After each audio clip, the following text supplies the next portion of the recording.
कुठंतरी आपल्या सगळ्यांनाच असं वाटायचं की कठोरातली कठोर शिक्षा ही न्यायालयाने त्या आरोपीला सुनवावी। आणि आज सरकारी वकील असतील, सर्व या सबंध केसमध्ये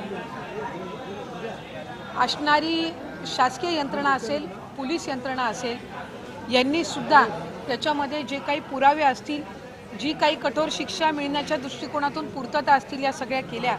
सरकारी वकिलांनी सुद्धा ठाम बाजू धरून या केसला एक खऱ्या अर्थानं बेंचमार्क म्हणून त्या ठिकाणी धरावं, अशी त्यांनी सुद्धा न्यायाधीशांकडे त्या ठिकाणी सरकारच्या वतीने किंवा पीडित कुटुंबाच्या वतीने त्या ठिकाणी मागणी केली।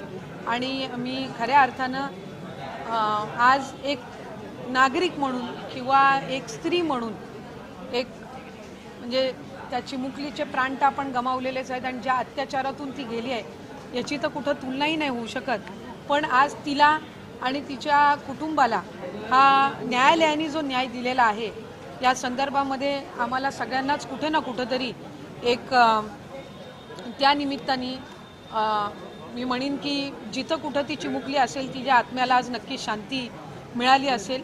आणि तिच्या आईवडिलांची सुद्धा जी, तिच्या कुटुंबाची सुद्धा जी धडपड होती की फाशीची शिक्षा ही त्या ठिकाणी त्या आरोपीला मिळावी, त्यातूनही कुठे ना कुठंतरी एक मानसिक समाधान त्यांना असेल की त्यांच्या चिमुकलीला ते त्या निमित्ताने न्याय देऊ शकले। त्यामुळे न्यायालयीन व्यवस्थासुद्धा ही या सगळ्या संदर्भामध्ये किती कणखर आहे आणि खऱ्या अर्थानं एक बेंचमार्क हा त्या निमित्ताने सेट झालेला आहे। आणि मला खात्री आहे की आजचा जो निकाल आहे याच्यातून कुठे ना कुठंतरी अशा पद्धतीच्या ज्या दुर्दैवी घटना आहेत याच्या संदर्भामध्ये कडक भूमिका ही न्यायालयाच्या वतीने आणि शासनाच्या वतीने गेलेली आहे। जिचा जीव आपण गमावला आहे तिला तर आपण परत आणू शकत नाही, पण कदाचित ही केस एक बेंचमार्क ठरू शकेल अशा काही त्या विकृत मानसिकतेसाठी ज्यांना कुठं ना कुठंतरी असं वाटायला लागलं होतं की काही आपण करू आणि आपल्याला त्याच्यातून कुठंतरी सुटका मिळेल, तर त्या दृष्टिकोनातून हा आजचा निकाल हा अतिशय महत्त्वपूर्ण आहे। मी सरकारी वकील ज्यांनी बाजू त्या ठिकाणी पीडित कुटुंबाच्या वतीने आणि शासनाच्या वतीने मांडली त्यांचेही मी या निमित्ताने मनापासून त्यांचे आभार मानीन, त्यांचे अभिनंदनसुद्धा करीन, कारण अशा पद्धतीचा ऐतिहासिक निर्णय कुठल्याही राज्यामध्ये झालेल्या घटनेमध्ये इतक्या कमी कालावधीमध्ये हल्लीच्या याच्यात तरी आलेला नाही आहे आणि हे त्या निमित्ताने या केसच्या माध्यमातून सिद्ध झाले। त्यामुळे पुढे सुद्धा त्या पीडित कुटुंबासोबत शासन म्हणून आम्ही सगळे आहोतच आणि मला खात्री आहे की जी त्यावेळेला त्यांनी कुटुंब म्हणून मागणी केलेली होती कुठे ना कुठेतरी त्याला आज न्याय मिळाला। पण न्यायालयामध्ये न्यायाधीश असं म्हणता आहेत की अंमलबजावणी व्हायला मात्र अनेक अडचणी असतात।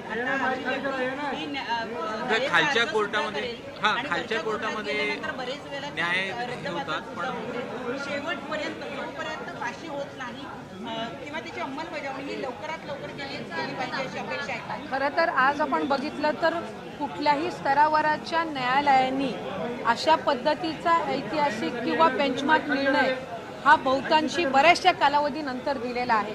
त्याच्यामुळे या सबंध केसची गांभीर्य असेल, त्याच्यामध्ये झालेली क्रूरता असेल, या सगळ्याच्या पार्श्वभूमीवर हा निकाल हा त्या ठिकाणी दिलेला आहे।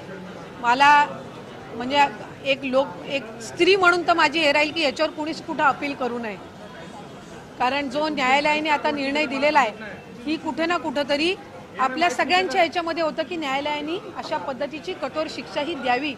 त्याच्यामुळे त्याच्या विरोधामध्ये कोणी जाण्याच्या मानसिकतेमध्ये राहू नये हीच त्या ठिकाणी हे राहील। आणि अगदी गेलंच तर त्यावेळेला सुद्धा सरकारी वकील जे असतील, शासन असेल, ही शिक्षा कायम राहावी यासाठी कटिबद्ध राहील। राष्ट्रपती देखील महिला आहेत, याचा अर्थ जर केला राष्ट्रपतींकडे तर बाकी काय अशा पद्धतीने इतक्या गंभीर केसमध्ये द्यायचा नाही, मला वाटतंय की जरी दयेचा अर्ज आला तरी राज्याचे मुख्यमंत्री फडणवीस साहेब असतील आणि आदरणीय शिंदे साहेब असतील किंवा आदरणीय सुनेत्रा काकी असतील, आपण सगळेच नागरिक म्हणून किंवा एक अधिकार म्हणून मुख्यमंत्री आणि उपमुख्यमंत्र्यांना आहे ते सुद्धा त्या संदर्भामध्ये आदरणीय आपले महामहिम राष्ट्रपती महोदयांसोबत त्या संदर्भामध्ये निवेदन करतील। आणि मला खात्री आहे की जो उद्रेक होता सगळ्यांचा आणि कोणीही असं नव्हतं की ज्याला वाटायचं किती व्यक्ती वयस्कर आहे किंवा काय आहे म्हणून त्याला कुठल्या पद्धतीचं याच्यातून काही शिक्षेतून काही सुटका मिळावी. उलट आपल्या सगळ्यांचीच ती इच्छा होती की एक बेंचमार्क सेट व्हावा आणि किती क्रूरतेने आणि त्या निष्पाप त्या मुलीचा जीव गेलेला आहे तिला न्याय मिळावा. त्याच्यामुळे त्या संदर्भामध्ये अगदीच मला खात्री आहे, म्हणजे मला तर ही आशा राहील की कुणी उच्च न्यायालयामध्ये जाऊ नये. जी शिक्षा आहे ती, कारण त्याआधीसुद्धा त्या नराधमाचे 2-3 गुन्हे आहेत. त्याच्यामुळे साधारणपणे ही सगळ्या पार्श्वभूमी पाहता कोणीही उच्च न्यायालयामध्ये कुठल्याही इतर न्यायालयामध्ये त्याच्यासाठी जाऊ नये. आणि राष्ट्रपती महोदयांकडे सुद्धा ज्या वेळेला ते या संदर्भातलं निवेदन करतील त्यावेळेला राज्याचे मुख्यमंत्री म्हणून आदरणीय फडणवीस साहेब, गृह खातेही त्यांच्याकडे आहे, तर ते त्या संदर्भातलं निवेदन हे शासन म्हणून आमचं सुद्धा त्या ठिकाणी महामहिम राष्ट्रपती महोदयांना राहील.